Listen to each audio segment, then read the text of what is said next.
Hey everyone, welcome back to another wonderful video here at Hack the Box. I am Dark, as always, your indomitable host, and today we're going to be taking a look at the first couple of boxes in Starting Point. Now, these boxes, Meow and Fawn, those are going to be in separate videos, so this video will be over getting everything set up with Starting Point and doing Meow, and then in the next video we will be taking a look at Fawn, so definitely stay tuned for that second video. That being said, let's go ahead and dive right into Starting Point and take a look at Meow. Now, before we go ahead and start answering questions here, let's take a look at the box itself, and then what is this thing that I have over here on the side? Now, first and foremost, the box itself. Meow, as you can see by the label right here, a couple labels, this box is Linux.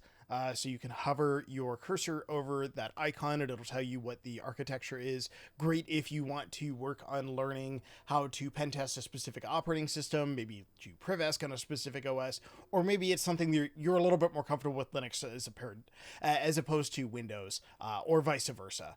Now you can see that this is a difficulty of very easy. Any boxes that have this purple, almost magenta ring around them are going to be very easy. You can see if I scroll down here that we have a number of them in Starting Point that are all very easy. But if you see that, know that it's going to be pretty simple. We have some tags down here. Now, these tags are a little bit of a spoiler for what is going on inside the box. These tags talk about what specifically we are going to be doing with the box, so you can see some services listed there and some potential attack vectors. Now, nothing too crazy. That's something that we give you because this is a very easy box, and we assume that this is something that you're going to want guidance on, and that's the intention here. Now, we've gone over the tags over here and what the information we're given, or what information we're given when we're looking at this first box. What is this first thing here on the right? Well, this is our Insight Pwn box. This is a Parrot cloud-hosted virtual machine that we can access via VNC here. You can SSH into it. You can log into it a number of different ways. Now, this is incredibly useful because it saves our data here in this My Data directory. You can see I went to my home directory and then My Data. And we can also use this to pen test from anywhere, from any system that might not have the power or might not have tools installed. Maybe it's a school computer or something like that, and you don't have the ability to necessarily install like Nmap or run Linux on it. This is something that you can do in the browser, and you can still be working and hacking even if you're on a network that doesn't necessarily allow that. Now, this is the Pwn box. As I said, this is a virtual machine in the cloud. It gives us a way that we can attack stuff on the Hack the Box network. And what's even cooler is this will automatically connect to the network. You can see that my Starting Point icon up here in the top left, that is already green. It shows that, hey, I have the Pwn box up. We're using that. That's cool. If you want to get that started or want to connect in any other ways, we are going to want to go to this first question here. Now, this will look a little different for you if you don't have the Pwn box up. This is going to offer you a couple different options, either connecting with an open VPN client on something like Kali or another operating system. Maybe you have your own Parrot instance that you want to have installed locally and keep your data on that. You can connect that way, and it's very easy. That's actually how I use the site most of the time, and it's what I'd recommend if you can go to that setup, but otherwise the Pwn box works really, really well. And the other option that you're going to have here is, of course, the Pwn box. So clicking on that, you'll be given some options, which you can see if we click here. This is going to be what it looks like. You will have a couple of settings that you need to select. In fact, you'll need to select these ones, and then once you spawn it, you're going to get this screen. You can see I've got some information here about the Pwn box. We won't go into too much detail, but because I'm a VIP Plus member, I do have an unlimited time on the Pwn box. If you see a timer here, that's why. It's just due to your membership level. But you can see that we get a preview of that. You can see my mouse kind of moving around there on the preview. But you can see, more interestingly, the Pwn box will fit to whatever part of the screen you put it on. In this case, I'm hacking on part of the screen so I can show you guys what I'm doing on Starting Point. Having it over here on this side means that we can do a lot more with our screen, and there's nothing hanging off the side or anything crazy like that. Now that we've covered what we're actually looking at, let's go ahead and click this next bubble here, Spawn Machine. that is going to spawn the virtual machine that we're going to be attacking or evaluating in this lab. That is going to be kind of what we're ultimately looking at. This is going to take just a little bit to spawn, and usually about 20 seconds to sometimes it can take a couple of minutes, just depending on how complex the box is. While that is loading, I'm going to go ahead and pause the recording. Oh, of course, right as I say something about it, right as I threaten it, it's going to come right up. So that's awesome. That makes this a lot easier. Yay, less editing. There we go. So we have all the information that we need here to go ahead and get started. And you can see that in addition to the machine interface where that previously spawned machine was at, we have a bunch of new information here. Not only that, we can see that the first question here is unlocked. And we can go ahead and get started without even needing this target machine IP address. Looking at that first task, this is just a simple question. What does the acronym VM stand for? You've probably heard me say it a couple times in this recording already. That stands for virtual machine. And that is what this Pwn box is. It's going to be a machine that it runs on top of another system using something that's called a hypervisor. I won't go into too much detail here, but virtual machines are going to be what we're interacting with and what you're going to see in most corporate environments, just due to their flexibility and the ability to have a lot of them on one machine, one server. Looking at task 2, what tool do we use to interact with the operating system in order to issue commands via the command line, such as the one to start our VPN connection? It is also known as a console or shell. We can actually take a look at the top of the screen here, and we can see that we have one of those consoles or shells available to us, and it is the terminal. In this case, it is the Parrot terminal, but the general name for this is just going to be terminal. And there we go. Moving on to task 3. What service did we use to form our VPN connection into the Hack the Box Labs? I did say this earlier, and it's something that if you didn't catch it earlier and you want to see how we would get this, you can go up to starting point, and you can see that if you were to go in and start configuring one of these VPN connections, I won't do that in this case because I have my Pwn box up and it's going to mess with that a little bit. But if I were to go and configure my VPN connections, it will show you that the word we're looking for is OpenVPN. And that's just the name of the client that we're using, or rather, I believe it's the format. So it's going to be what you'll use eventually when you have your own dedicated instance that you're running locally in order to connect. Moving on to task 4.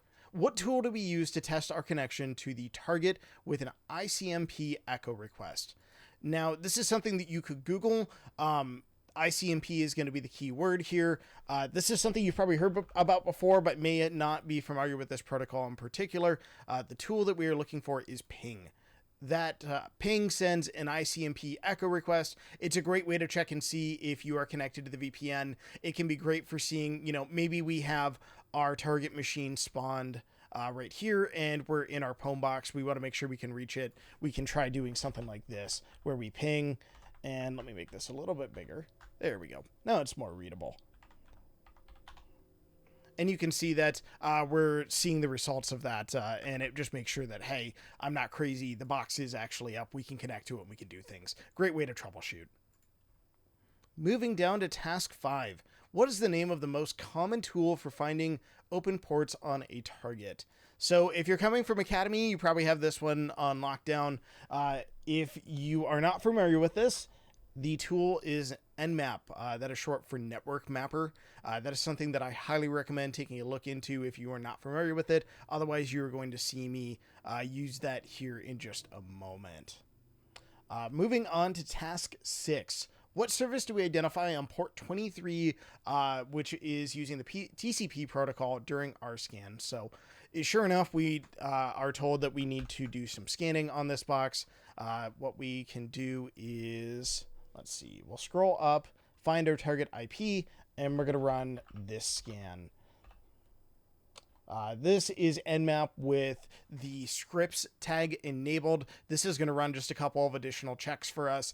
This is something that I really like to have enabled just to see what is actually available on the system. And we're going to see why this is important here in just a moment.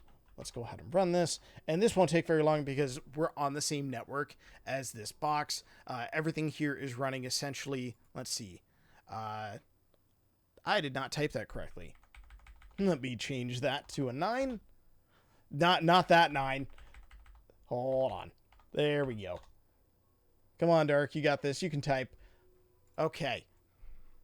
So we'll give this just a moment to finish, and we can go ahead and scroll down to task 6. What service do we identify on port 23 TCP during our scans? You can look up this port number. Otherwise, we just got it in our scan results. Looking up this port number will show you that Telnet is the common service that will run on this port. It's very rare you're going to see something other than Telnet running on port 23. And Telnet is just a basic remote management service. It's something very similar to SSH, just far less complicated and far more insecure. Moving on to task 7.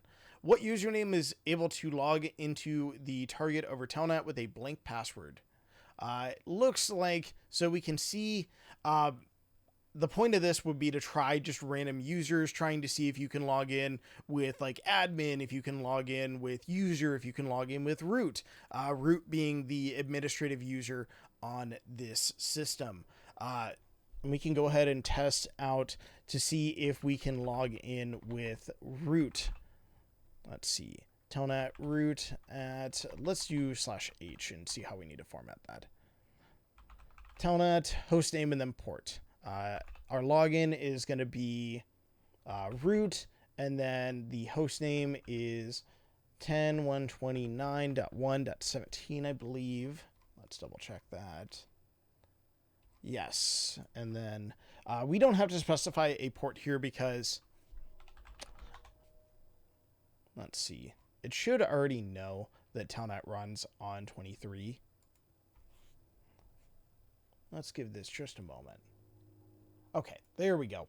So we can see that we were finally able to connect. It just took a moment for Telnet to initialize there. It looked like it was loading our shell. The banner welcome message, maybe it took a moment to generate those statistics. But sure enough, we were able to log into this box named Meow as that root user. I ran the command who am I to see who I am, and we are root. So we can go ahead and put that right here. And there we go. And then we can go ahead and move into our final task, submit the flag. We need to go find the root flag on this. If we do an ls, we can see that sure enough, this is just a standard Linux machine. So if we do cd root, and there's our flag. Let's see, we are telnetted into this. We can go ahead and just cat that flag. There we go. So you can go ahead and just copy this over, and that is going to do it for Meow. Like I said, in the next video, we're going to go ahead and cover Fawn. That is another very easy box. There we go. And we got our lovely sound effects for completing that. Fawn is another very easy box. I highly recommend sticking around to watch that second video if you are interested in doing more boxes like this.